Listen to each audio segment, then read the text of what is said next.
The original Qatherine game was a cult classic among its fans. Released back in 2011 on Xbox 360 and PlayStation 3, I had always heard many things about this game, especially its more adult-oriented plot and crushing difficulty. So does this remake version enhance the original game, and is Qatherine still worth playing in 2021? Welcome to this video where I talk about all things video games. In this video, I'll be revealing Qatherine Full Body for the Nintendo Switch. Like I said earlier, the story and plot are probably the main reason why many players decided to try out this game. In this game, you play as Vincent Brooks, an easygoing 32-year-old computer programmer. He's in a steady relationship with Qatherine. That's Qatherine spelled with a K. Though the relationship is a very stable one, there are signs that the relationship has gone stale, and expectations from each party regarding furthering the relationships are very different.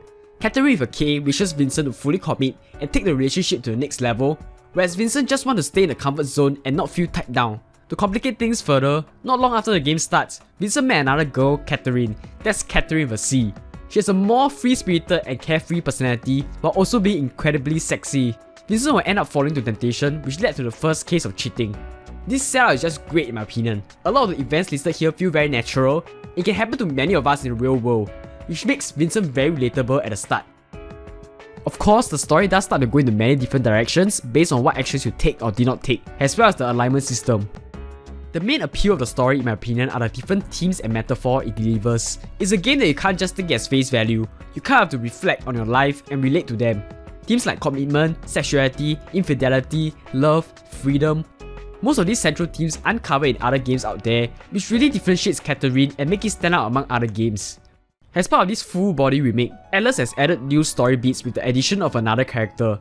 This new character is of course also named Qatherine, but with a Q this time. Seeing some other reviews so far, the addition of this character has a pretty mixed reception. It feels like most returning players seem to like this addition, while newcomers felt that her inclusion kind of muddies the original plot theme. And I have to say, as a newcomer myself, I definitely share the same sentiment. Even though I didn't experience the original story before, this character feels very out of place and doesn't really fit the story as well as I would have hoped. A lot of the scenes felt shoehorned in. Like, it's quite obvious to me the new additions are the new additions, if you know what I mean. But at the end of the day, her inclusion didn't sour the story for me and I still enjoyed the plot overall. Anyway, as part of the remakes as well, new cutscenes are also included in this package, which I found to be very crucial in flushing some parts of the original plot.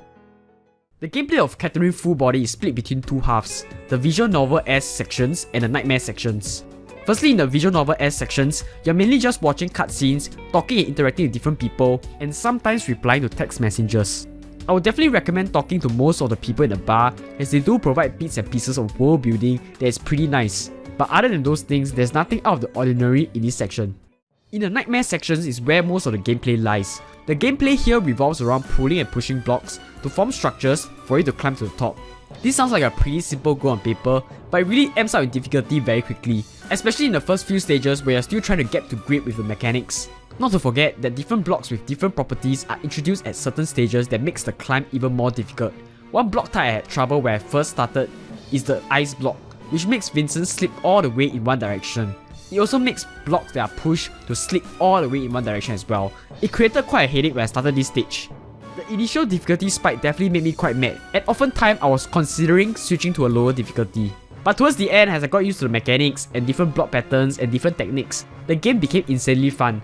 For newcomers, I recommend playing this game with normal difficulty and make sure to talk with different ships to understand and implement all the different climbing techniques.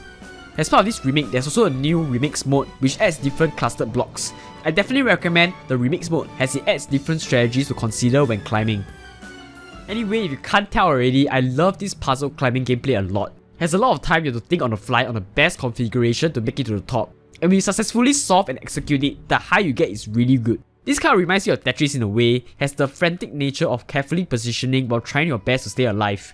Outside of the main story mode, you can hone your climbing skills in Babel. This is an insanely difficult mode, as the blocks are randomly arranged and you're not able to undo your moves at all. Personally, I can't even clear the first stage of Babel because I'm just bad at the game. Speaking of being bad in the game, there's also a multiplayer mode included in this game. If you've been around the internet, you might have known about the competitive Qatherine scene, which is just sick. However, I hadn't had the chance to try out the multiplayer mode, as finding Qatherine players locally to play the multiplayer is pretty hard. As for the online mode, apparently it sucks. I haven't got a chance to play it as I can't even find a single opponent. So yeah, don't buy this game for its online multiplayer. To summarize, Qatherine Full Body is a game unlike any other game I ever played up to this point. The story manages to delve into several interesting themes with different varying twists and turns, while engaging the player with deep frantic gameplay that continue to escalate up to the finale. The full body version is the most complete package with additions of a new major character, new cutscenes and endings, a remix mode, and other easter eggs.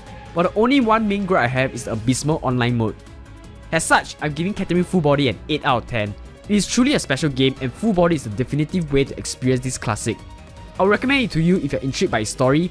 I think the best audience for this game are guys above 25 years old, as being able to relate to Vincent's trials and tribulations is a big part of the enjoyment. With that being said, I hope you enjoyed this review.